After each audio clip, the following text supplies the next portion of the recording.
ये जो जिस तरीके से हमने रिलेशन बनाने की कोशिश की और जो कैरेक्टर वो मेरे लिए बिल्कुल नया था.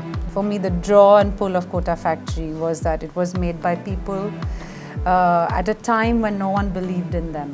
जो मेरे टीचर्स रहे हैं या मैंने भी थोड़ा बहुत पढ़ाया है तो जो मेरे पढ़ाने के तरीके थे या जो मेरे टीचर्स हैं उनसे काफ़ी अलग है ये character. We care as adults so much about our future and worry so much about our future, but we don't invest anything in what's the future? It's the young people. And we don't invest in them. Hi hello सत श्री अकाल, you are watching me at Filmy. मैं हूं आपके साथ नमिता सचदेव और आज हमारे साथ हैं वो लोग जो कहते हैं कि सपने देखे जाते हैं और एम्स अचीव किए जाते हैं. और अगर लाइफ में कोई सपना है ना या कुछ पूरा करना है तो भाई मेहनत करो और उसे छीन लो. Am I right all of you? बिल्कुल. वेल हमारे साथ ओजी जीतू भैया हैं. We have Pratish Mehta and we have the most gorgeous woman out there, Tillotama Shome, जिनको आज मैं तिल्ली बुलाने वाली हूँ. राइट प्लीज बुलाइए. सो देखो ओजी टीचर्स भी हमारे साथ, ओजी डायरेक्टर भी आज हमारे साथ, तो सब चीज़ें ओजी ओजी होने वाली हैं. जीतू एक ही दिल है हमारा, कितनी बार जीतोगे ये तो बताओ. एक साथ कितना काम करना है भाई आपको? नहीं ऐसा नहीं है, मतलब मुझे लगता है कि मैं बहुत सिलेक्टिव काम करता हूँ. इससे पहले कंप्लेंट्स होती थी आप बहुत कम करते हो, अचानक से हो गई. सो आई थिंक बहुत जो भी जिस तरह का भी मैं काम करता हूँ और वो लोगों तक पहुँच रहा है और वो अप्रिशिएशन आ रहा है. I am really happy and grateful. अच्छा प्रतीश, अगर आपसे बात करती हूँ तो आप तो इतना कुछ, मतलब राइटर भी आप, डायरेक्टर भी आप, आपको क्रिकेट भी पसंद है, मतलब क्या कुछ नहीं कर लिया है आपने. और अभी director, he is an actor also यार. कैसे कर लेते हो? मुझे लगता है क्रिकेट के कारण ही है. मैं वहाँ भी ऑलराउंडर था तो मुझे पसंद था हर चीज़ करना. एक वो रहता है कि बैटिंग में कभी फ्लॉप भी हो गए तो शायद बॉलिंग में निकल जाएगा थोड़ा बहुत. तो और मुझे वो चीज़ इसलिए भी पसंद है, मुझे लगता है अभी का टाइम ऐसा हो चुका है कि अगर आप एक चीज़ में जाते हैं, आपको डाइवर्ट करने के लिए हर कोई डिफरेंट चीज़ करता है. शायद वो डिफरेंट चीज़ मेरी इसी फील्ड की है. तो अगर मैं एक्टिंग से बहुत ज़्यादा बोर हो गया तो मुझे ऐसा लगता है कि थोड़ी देर डायरेक्शन करके एक अलग विजन ले लिया जाए. डायरेक्शन में अगर आपको लगता है कि हाँ आपने सब कुछ संभाला है, आपने देखा है, आप जब किसी और के सेट पे एज एन एक्टर जाते हैं तो आपको एक अलग विजन देखने को मिलता है. तो इसलिए मुझे हर चीज़ करना पसंद है. और ये अच्छा भी रहता होगा, मतलब जो डायरेक्टर खुद ही एक्टर भी है, राइटर भी है, तो समझ भी पाता है ना साइकी ऑफ द एक्टर्स, है ना. वो हेल्प तो करता है एज अ डायरेक्टर कि आप मतलब किस सिचुएशन में अगर एक्टर है तो आप शायद एक्सप्लेन अच्छे से कर पाते हो और आप उसका माइंडसेट भी ज़्यादा अच्छे से समझ पाते हो कि अगर वो कोई सा फीडबैक दे रहा है या फिर उनका कोई इम्प्रोवाइजेशन है तो वो क्यों है. हर कोई एक नई चीज़ ट्राई करने की कोशिश करता है पर उसमें कभी कभी ऐसा होता है कि आप चेंज कर देते हैं वो कैरेक्टर, क्योंकि आपको लगता है कुछ नया करें. बट अगर आप ऐसा सीजन देखेंगे तो शायद उसमें 1-2 साल ही हुए होते हैं. आई थिंक जब ये बन रहा होगा पहला ही सीजन कोटा फैक्ट्री का, तभी इतने सारे टिप्स मिल गए होंगे. IIT खड़गपुर तो खुद ही है वो, मतलब इंजीनियरिंग में क्या कैसे क्या फैक्ट्स होते हैं लाइफ के. मुझे लगता है उस समय TVF के सारे ही लोग IIT से जुड़े हुए थे. हाँ ऑफ कोर्स. और तो मुझे याद है उस समय भी सब जब शो सुनते भी रहते थे तो सबकी फीडबैक्स इतने इंटरनल होते थे. ये सबने वो लाइव जी है तो वही शो में भी हेल्प करती है फिर. अच्छा टिल्ली को देख के मुझे हमेशा से ऐसा लगता है, पहली बार शायद मैं आपसे बात कर रही हूँ, है ना. जब भी मैं स्क्रीन पे मुझे लगता है यार कितनी फीस चार्ज करती हैं आप, इतनी इंटेलिजेंट, इतनी अच्छी, इतनी खूबसूरत, इतना जब एक्ट करती हैं कन्विंसिंगली करती हैं कि हम विश्वास कर ही लें. आप बहुत महंगी एक्ट्रेस हैं, मुझे पता है. अमूल्य है. अब रोने का मन कर रहा है. अब बिल्कुल रोने का मन कर रहा है. सबसे ज्यादा फीस आपने लिया ना, वैसे जीतू से भी ज्यादा आपने लिया होगा, मुझे पता है. I really don't know the answer to that question. Just kidding. And I really don't think it's true. Because I think it'll be a long time before women get paid even equal to what men get paid. That's a big question mark. Yeah. So, but I appreciate the joke. But I'm very thankful. I think thankful to be a part of a show that was made with. I really do believe it, and I've said it many times today, but I'm not tired of saying it, that for me the draw and pull of Kota Factory was that it was made by people at a time when no one believed in them. And it was made for young lives that nobody was interested in. And we care as adults so much about our future and worry so much about our future, but we don't invest anything in what's the future? It's the young people. And we don't invest in them. And I really feel that it was visionary of TVF to have actually taken their experiences, and rather than coming with a jaded, cynical perspective of a grown-up, you know, that they took the point of view of of the students and created a teacher who's almost larger than life and doesn't exist and was the need of the hour. The students, the young lives, you know, really needed that kind of hope. And so I really wanted, I wanted to engage with the minds that made this happen, you know. That was the real treasure for me. Yeah. All right, we'll come back to you again. But Jitu, अपनी IIT के आपने कौन-कौन सी बातें याद की when you were teaching these students as IITians? जो मेरे experiences रहे हैं, जो मेरे टीचर्स रहे हैं, या मैंने भी थोड़ा बहुत पढ़ाया है, तो जो मेरे पढ़ाने के तरीके थे या जो मेरे टीचर्स हैं उनसे काफ़ी अलग है ये कैरेक्टर। जब मैंने पढ़ा पहली बार तो मुझे लगा कि हाँ काफ़ी फिक्शनल साइड ज़्यादा है, लार्जर देन लाइफ ज़्यादा है। टीचर जैसे नहीं होते, जनरली सारे नहीं होते। हाँ, मतलब स्कूल्स में पॉसिबल है कि कोई टीचर किसी स्टूडेंट की हेल्प कर पा रहा है या किसी का पर्सपेक्टिव समझ पा रहा है, बट कोटा जैसे सेटअप में जहाँ पे 150 से 200 के बीच में लोग होते हैं एक क्लास में, और ऐसी 50 क्लासेस एक टीचर को लेनी पड़ती हैं ना वीक, सो वो पॉसिबल नहीं है उनके लिए भी वो करना। तो ये जो जिस तरीके से हमने रिलेशन बनाने की कोशिश की और जो कैरेक्टर, वो मेरे लिए बिल्कुल नया था। आई थिंक वो पूरी तरह से राइटर्स जो थे हमारे सीजन 1 के, सौरभ खन्ना एंड अभिषेक यादव, उनकी ये उपज थी। उन्होंने रिसर्च किया, कोटा गए, ऑफ कोर्स वो लोग दोनों भी IITians थे, तो वो लोग भी इस प्रोसेस से गुजरे हैं। बट जो डेफिनेशन उन्होंने जीतू भैया की या इस कैरेक्टर की सेट की, वो उस टाइम पे एग्जिस्ट नहीं करते थे कोटा जैसे सेटअप में, जहाँ पे बहुत सारे कोचिंग इंस्टीट्यूट्स हैं और स्टूडेंट्स का नंबर बहुत ज़्यादा है। तो कहीं हमारे लिए ये एक इमेजिनरी कैरेक्टर था। हम बहुत कम ऐसी बातें थी जो मैं ये कर पाऊँ कि यार हाँ। एब्सोल्युटली, बिल्कुल सही बोला। इंजीनियरिंग में हमने देखा टिली की लड़कियां कम होती हैं percentage as we compare it to boys. So आपका कभी रुझान रहा है पहले कि मैं इंजीनियरिंग कर लेती हूँ या कुछ ऐसा? I had started preparing brilliant tutorials करके एक होता था दिल्ली में, तो जेई क्या, क्योंकि मेरे जो कुछ 4 दोस्त थे स्कूल में, वो दो इंजीनियरिंग के लिए जा रहे थे, 2 मेडिकल, तो मैंने सोचा कि मैं दोनों ही ट्राई कर लूँ, क्योंकि मुझे तो दोनों में इंटरेस्ट नहीं है। जो दोस्त कर रहे हैं, जो लग जाएगा वहाँ चली जाऊँगी। फिर I started studying for preparing for IIT JEE, but then I got bored. My cousin was doing National Law School का, उसने एंट्रेंस दिया था तब, तो मैंने वो लॉ का वो शुरू कर दिया पढ़ना। फिर मैंने ना इंजीनियरिंग में गई, ना मेडिसिन में गई, ना लॉ में गई, मैंने बैचलर्स इन इंग्लिश लिटरेचर किया। ओह अच्छा। तो मेरा कुछ और ही चल रहा था, और कुछ कहाँ क्योंकि जा यहाँ रही थी, चली वहाँ गई। तो फिर एक्टिंग कैसे हुआ? कॉलेज में I saw my first play.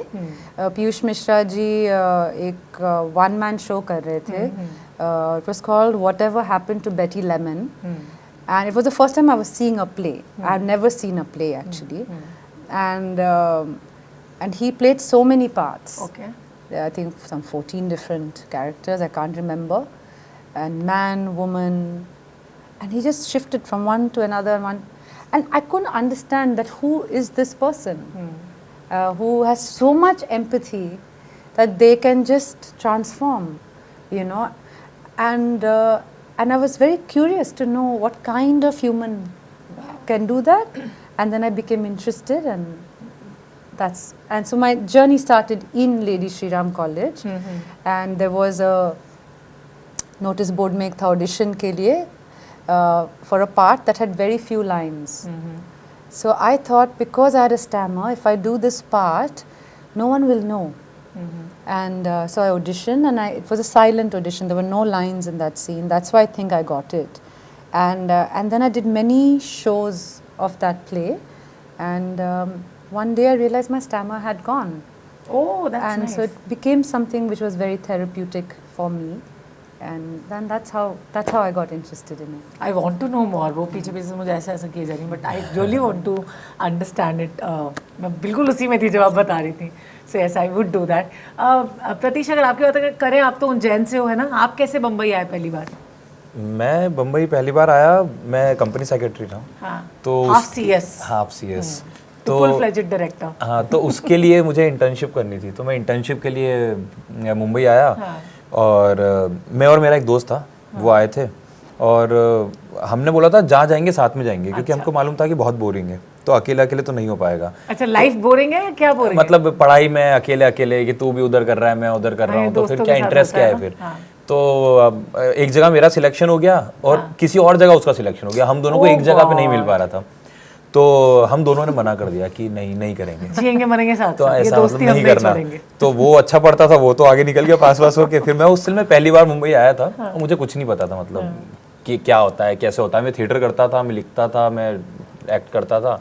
Talented बहुत थे, बस पढ़ाई में थोड़े पढ़ाई और भी अच्छे अच्छी थे करी मतलब। मैंने, फिर बाद में LLB किया, बीकॉम पूरा Oh, किया, he's ऐसा being नहीं so है। modest now. तो नहीं, मतलब ऐसा वो घर वाले बोलते थे कि तुम पढ़ाई को थोड़ा बताया करो भाई, उनके पैसे ऐसे लगे तो हल्के में मत लिया करो। तो वहाँ से मैं पहली बार आया और फिर मैं बस भटकता रहता था कि मुझे कहीं पे कुछ हो जाए। और मैं सच में इस इंडस्ट्री में कैसा है वो मैं बताता हूँ। मैंने एक बिजनेस चालू किया था, तो टाइल्स का बिजनेस था, तो बहुत फ्री टाइम रहता था क्योंकि आपका कस्टमर आता था तो एक बड़ा कस्टमर आता था, वरना नहीं आता था। तो मैं बैठा और मैं शॉप पे जाता था, उसका मेरा सबसे बड़ा पर्पस था वो वाईफाई था। तो मैं जाता था, मैं ओपन करता था और पिक्चर्स आया हुआ था। ओके। और पहली बार जब पिक्चर्स आया यूट्यूब पे आया, मुझे लगा लीक हो गया। मुझे लगा इतना अच्छा कंटेंट कोई फ्री में क्यों दिखा रहा है, हम तो पेन ड्राइव लेके जाते थे, 10 रुपए में इंस्टॉल लेके आते थे, तो ये फ्री में क्यों आया है। तो मैं वो क्रैक करने में घुस गया कि ये फ्री में क्यों आया है। उफ। और वो फिर मुझे मालूम पड़ा कि उसके पीछे ब्रांड है और TVF ने पहली बार एक वेब शो बनाया है और वो सारी चीज़ें। तो मेरे अंदर वो क्यूरियोसिटी थी जो मेरे को यहाँ लेके आ गई कि मुझे भी फिर अगर ऐसा है, कोई भी बना सकता है, तो फिर मैं भी बना सकता हूँ ना। पहले मुझे बहुत आउट ऑफ रीच लगता था, जब मुझे मालूम पड़ा कि ये तो रीचेबल है, तो फिर मैंने बोला कि नहीं, फिर और आते गए तो फिर मेरा इंटरेस्ट बढ़ गया कि यार भाई अब तो उड़ जाते हैं, कुछ ऐसा कर लेंगे। तो वहाँ से फिर इंटरेस्ट आया। मैंने आपके बारे में ये भी सुना है कि इंजीनियरिंग करते करते जब जॉब नहीं मिल रहा था, then you started doing internship with TVF, और उसके बाद में आप TVF में ही रुके कि आपको एक्टिंग ही करना है। मतलब acting became eventually a dream for you, it was not that, है ना? हाँ, मतलब मैं कॉलेज में प्लेस करता था और बस वही मेरा एक्सपोजर था टुवर्ड्स एक्टिंग और towards you know scripts.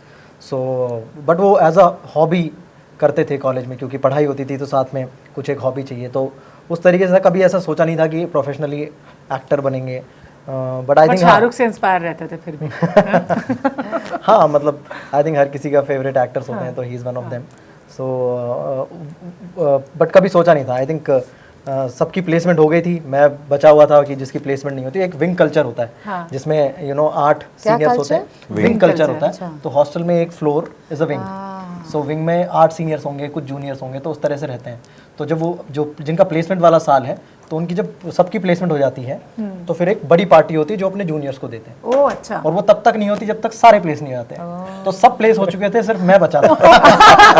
You were the party stopper. Party का मीट हो रही थी। शोस्टॉपर हो गए। तो और बाकी विंग्स की पार्टीज हो रही हैं और सबके फन के सबके फोटोज आते थे, फेसबुक पे फोटोज डाल रहे हैं सब, सिर्फ इसी that way. और That's too much pressure. Too much pressure. ये अलग प्रेशर है लाइफ का। ये अलग प्रेशर है। और लिटरली ये हुआ था कि काफी टाइम, क्योंकि अभी अप्रैल आ गया और फिर तो मतलब अब पार्टी नहीं होगी, फिर एग्जाम आ जाएगा, एंड सेम आ जाएगा। तो लास्ट वीक तक तो फिर इन्होंने सब लोगों ने आके बोला कि भाई बता यार क्या करें तेरा, कब लगवाएगा तू जॉब यार, अब तो हो गई हद यार, जितना सपोर्ट हमने करना था वो कर दिया यार, अब तो लगवा ले।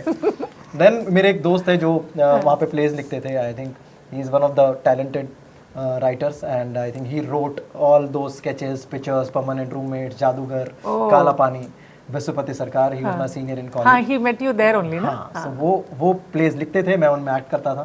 तो ही सेड कि TVF करके कुछ है, मैं वहाँ जाके ज्वाइन कर रहा हूँ एज अ मतलब फुल टाइम राइटर। मुझे राइटर बनना है, I have decided, so I am not sitting on placements. So उन्होंने बोला कि चल तू एक्टिंग कर लेना, मैं लिख लूँगा। So this was his line, and I said चलो ठीक है। मैंने बोला कुछ ऑफर लेटर मिलेगा, पार्टी करवा। इंजीनियर वाला दिमाग चल रहा है ना। तो आई थिंक फिर उन्होंने एक ऑफर लेटर बना के भेजा ऑफिशियल, TVF से मेरी जॉब लग गई है। स्पेशली आपके लिए। Very nice. मुझे लगता है पहला ऑफर लेटर बना होगा। क्या बात है, ये तो मतलब एक्टर्स को तो मिलता ही नहीं है कभी भी। करेक्ट। तो वो हुआ, एंड पहले तो विंग की पार्टी हुई। वो लोग खुश हुए कि चलो पार्टी हो गई इस तरह। देन हाँ, मैं कॉलेज से निकलते ही मुंबई आ गया और ऑफ कोर्स बहुत सारे काम करता था। तो मतलब वीडियो शूट हो रहे तो हाँ, उनको उनमें मैं असिस्ट भी करता था, मैं AD भी था। ठीक है, जो रनिंग अराउंड होती थी कि हाँ जाके ये ले आओ मार्केट से, ये प्रॉप ले आओ, ये ले आओ, तो वो सारी चीज़ें भी करता था। एंड ऑफ कोर्स कुछ कॉल्स होते थे क्लाइंट्स के साथ जिनसे मुझे बहुत डर लगता था, क्योंकि उन्हें इंग्लिश में, वहाँ से इंग्लिश में इंस्ट्रक्शंस आती थी कि यार तुम्हारे जो वीडियो में ये हटा दो, या ये एडिट कर दो, या यहाँ पे ये म्यूज़िक लगाओ, ये म्यूज़िक का बीट मिस हो रहा है, तो वो कुछ चीज़ें समझ में भी नहीं आती थी, क्रिएटिवली भी समझ में नहीं आती थी, एंड ऑफ कोर्स इंग्लिश में भी समझ में नहीं आती थी। फिर मुझसे मेरे बॉस पूछा करते थे कि भाई क्या बात हुई उनसे, तो वो चाइनीज विस्पर होता था कि नहीं उन्होंने ये बोला है, ये कैसे बोल सकते हैं ये क्या बात कर रहा है। फिर फाइनली एक पॉइंट ऑफ टाइम पे मैंने बिस्सो को बताया कि यार ऐसे ऐसे कॉल वाला काम मुझको हाँ, है, ये कोई ना हो acting पाएगा, का वो काम मुझसे है तो लगता दे दो। देन हाँ we like I am the luckiest actor जिसने मुंबई में डे 1 आते ही शूट किया और पहला स्केच शूट किया। तो बिस्सो ने आई थिंक पहला स्केच लिख के रेडी रखा था। मैं गरीब रथ से खैरतल से मुंबई आया और शाम को मैं स्केच शूट कर रहा था और वो स्केच आया, आई थिंक वो दूसरा स्केच था टीवीएफ का, उससे पहले राउडीज जो करके स्पूफ था वो आया था जिसके मिलियंस में व्यूज़ थे, और दूसरा मेरा स्केच आया था जिसके थाउजेंड्स में भी व्यूज़ नहीं थे वो इतना बड़ा फ्लॉप था। देन और 2-3 वीडियोस किए तो लोगों ने बोला कि हाँ ये वर्क नहीं करेगा, ये उतना अच्छा नहीं है, तो वो सारी चीज़ें टैंक हो गई, वो कभी रिलीज़ नहीं हुई। तो फिर मुझे लगा कि सब लोगों ने बोला कि तू देख ले, जॉब भी कर ले साथ में। देन मैंने जॉब में अप्लाई किया, जॉब बैंगलोर लगी, तो मैं बैंगलोर जॉब करने चला गया। एंड देन कभी कुछ कंटेंट नहीं था डालने के लिए, तो जो मेरे पुराने वीडियोस पड़े हुए थे वो डाले। अच्छा। वो डाले एंड वो सडनली लोगों को बहुत पसंद आया, वो हिट हो गए। देन मैं कहीं जॉब में फंसा हुआ और मुझे कॉल्स आ रहे हैं सुबह से मुंबई से मेरे दोस्तों के कि अरे, देन फाइनली मैंने लंच टाइम पे उनका कॉल उठाया कि क्या है, तो उन्होंने बोला कि अरे तेरा एक वीडियो डाला है वो बहुत पॉपुलर हो गया है, तो मुंबई आ जा। मैंने कहा अरे हैदराबाद में यहाँ कंस्ट्रक्शन साइट में फंसा हुआ इंस्पेक्शन में, मुंबई कैसे आ जाऊँ, तो वो बड़ा फनी था। देन मैं बैंगलोर पहुंचा, मैं हैदराबाद में कुछ काम से गया था। जैसे ही बैंगलोर पहुंचा तो वहाँ पे सड़कों पे लोग वो स्केच का नाम था मुन्ना जज्बाती, वो कैरेक्टर का नाम था मुन्ना जज्बाती, एंड सड़कों पे लोग पहचानने लगे कि are you that guy Munna Jazbaati. So वो कैरेक्टर बहुत पॉपुलर हो गया और उसने वापस थोड़ी एक्साइटमेंट जगाई कि इस बार मैं वापस जाता हूँ और एक्टिंग सीख के मैं एक्टिंग ट्राई करता हूँ। वही ना, उससे पहले हर फ्रेंड जरूरी नहीं होता डाइवर्स। हाँ दैट वाज, हाँ वो पहला वीडियो था मेरा। हाँ, जो सबसे ज्यादा चला था। नहीं हाँ, पता है मुझे। सबसे ज्यादा मुन्ना जज्बाती चला हर एक friend. Thank you for being so warm and so nice in the interaction. Thank you. And I hope ये this is the 3rd season of Kota Factory 3। एक बार आप सब कह देंगे तो और अच्छे से वायरल ही हो जाएगा, तो पूरा मतलब एकदम आपके कहने ये से। बार आपका Kota Factory is coming out on the 20th of June. Please देखिएगा। कुछ बोल प्लीज कह दो देखिएगा यार। प्लीज। आई थिंक बहुत मेहनत से बनाया, जितना आपको आई होप कि जितना आपको 1 और 2 पसंद आया उतना भी आपको सीजन 3 पसंद आया। Please watch it. एब्सोल्युटली। और लोग मतलब स्टूडेंट स्पेशली कह रहे हैं कि इसको छुट्टी डिक्लेयर कर देना चाहिए, तो 20 जून को कर दो यार छुट्टी। कोटा फैक्ट्री सीजन 3 आ रहा है। And thank you so much for watching us on Filmy. Bye bye for now.